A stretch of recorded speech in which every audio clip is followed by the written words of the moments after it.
गौतम बुद्ध का अष्टांगिक मार्ग, ऐसा मार्ग जिस पर चलकर दुखों का अंत हो जाएगा और आप निर्वाण प्राप्त कर लेंगे। ये वो मार्ग है जिस पे गौतम बुद्ध चलकर खुद उन्होंने निर्वाण प्राप्त किया था।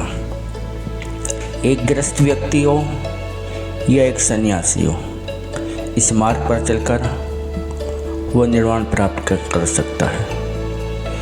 ये मार्ग में 8 अंग बताए गए हैं। पहला, सम्यक दृष्टि यानी कि राइट व्यू। बुद्ध ने दुख का मूल कारण अविद्या को माना है। अविद्या उत्पन्न होती है मिथ्या दृष्टि से। जब हम जो चीज़ नश्वर है उसको अविनाशी मान लेना, जो दुख में है उसको सुख में मान लेना, जो आत्मा है नहीं है उसको आत्मा मान लेना, जो वास्तविक नहीं है उस वस्तु को वास्तविक मान लेना। तो इस प्रकार हमारा व्यू सही होना चाहिए। वस्तुओं का वह यथार्थ स्वरूप ही सम्यक दृष्टि है। सम्यक दृष्टि का अर्थ है बुद्ध के 4 आर्य सत्यों का यथार्थ ज्ञान। जब ये ज्ञान हो जाएगा तो दूसरे पे आता है राइट रिजॉल्व यानी कि सम्यक संकल्प। आज ये सत्यों का ज्ञान तो हमने कर लिया और इससे लाभ भी लेने लगे, लेकिन क्या हम उनके अनुसार जीवन व्यतीत करते हैं? निर्वाण प्राप्त करने के लिए हमें संकल्प करना चाहिए।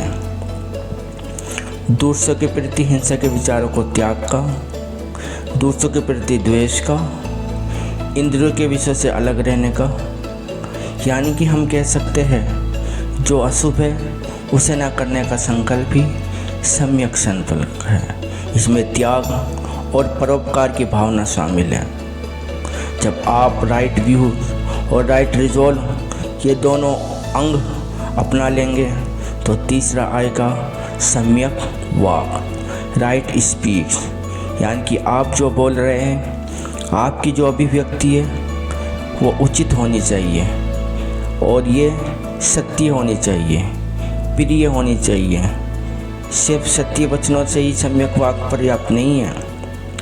जिस वचन से दूसरों को कष्ट हो उसका परित्याग कर देना चाहिए। इस प्रकार सत्य और प्रिय वचनों का प्रयोग ही सम्यक वाक है। हमें दूसरों की निंदा नहीं करनी चाहिए, हमें आवश्यकता से अधिक नहीं बोलना चाहिए। इसलिए कहा गया है मन को शांत करने का एक शब्द 1000 निरर्थक शब्दों से श्रेष्ठ है। जब आप इन 3 मार्ग पर चल लेंगे, अपने जीवन में अपना लेंगे ये 3 अंग अष्टांगिक मार्ग के, तो फिर आएगा राइट एक्शंस यानी कि सम्यक कर्मांत। आपके कर्म सही होने चाहिए।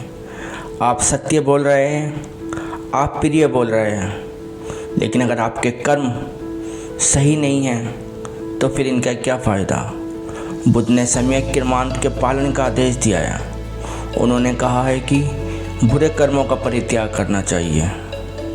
बुरे कर्म उन्होंने 3 महत्वपूर्ण माने हैं: हिंसा, चोरी और इंद्रिय भोग।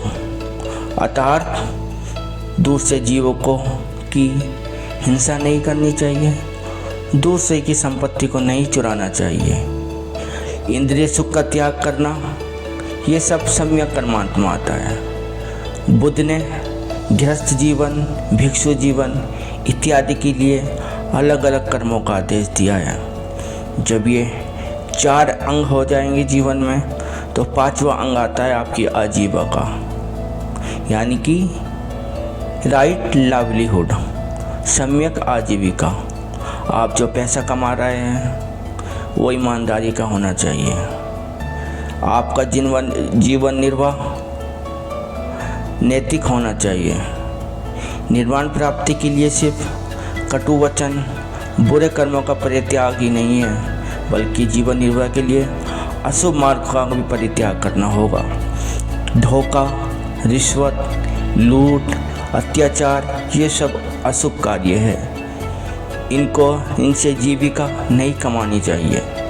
जीविका इनके द्वारा प्राप्त करना महान पाप है। गौतम बुद्ध ने कहा है, सम्यक कर्मांत यानी कि राइट लिवलीहुड को सार्थक बनाने के लिए सम्यक आजीविका का पालन करना अनिवार्य है। जब आप 5th अंग भी अपना लेंगे तो इसके बाद आएगा 6ठा। कोई भी साधक निर्वाण अपनाने में असफल हो सकता है अगर ये 6ठा वो अपने जीवन में नहीं अपनाता है, यानी कि सम्यक व्यायाम, राइट एफर्ट। आप जो कोशिश कर रहे हैं, आपके जो प्रयत्न हैं वो सही होने चाहिए, यानी कि बुरे विचारों को मन में आने से रोकना, पुराने बुरे विचारों को बाहर निकालना, नए बुरे विचारों को मन में आने से रोकना, अच्छे भावों को मन में भरना और इन भावों को मन में कायम रहने के लिए लगातार क्रियाशील रहना, प्रयास करना, यही है राइट एफर्ट्स। जब राइट एफर्ट्स ये 6 अंग आपके जीवन में आ जाएंगे तो फिर 7 है सम्यक स्मृति, यानी कि राइट माइंडफुलनेस। आपकी स्मृति परम आवश्यक है। वस्तुओं को वास्तविक स्वरूप के रूप में जागरूक रहना। निर्वाण प्राप्त करने की जो कामना रखते हैं व्यक्ति, उनको ये जानना चाहिए कि वो शरीर को शरीर समझे, मन को मन समझे और संवेदना को संवेदना समझे। शरीर को शरीर, मन को मन, संवेदना को संवेदना समझने का अर्थ है कि इन वस्तुओं को क्षणिक एवं दुखदायी समझना, परंतु मनुष्य अज्ञान में वशीभूत होकर इन सबको स्थायी व सुखजनक समझने लगता है। इस प्रकार नाशवान वस्तु की स्मृति ही सम्यक स्मृति है और इसको मनुष्य को हमेशा अपनी स्मृति में रखना चाहिए। जब आप 7 अंग अपने जीवन में अपना लेंगे तो 8वां बहुत ही महत्वपूर्ण आपके जीवन में एक अंग और होगा, सम्यक समाधि, यानी कि सारे 7 मार्ग चलने के बाद आप अपनी चित्त वृत्तियों का निरोध कर समाधि की अवस्था के प्राप्त हो जाएंगे। इसमें आप अपने को ये समझने लगेंगे कि दुखों का निरोध हो गया है। आप ये जान पाएंगे कि आप इन मार्गों पर चलकर आपने अपनी चित्त वृत्तियों का अंत कर दिया है और अब आप निर्वाण प्राप्त कर चुके हैं। यही थे गौतम बुद्ध के 8 अष्टांगिक मार्ग।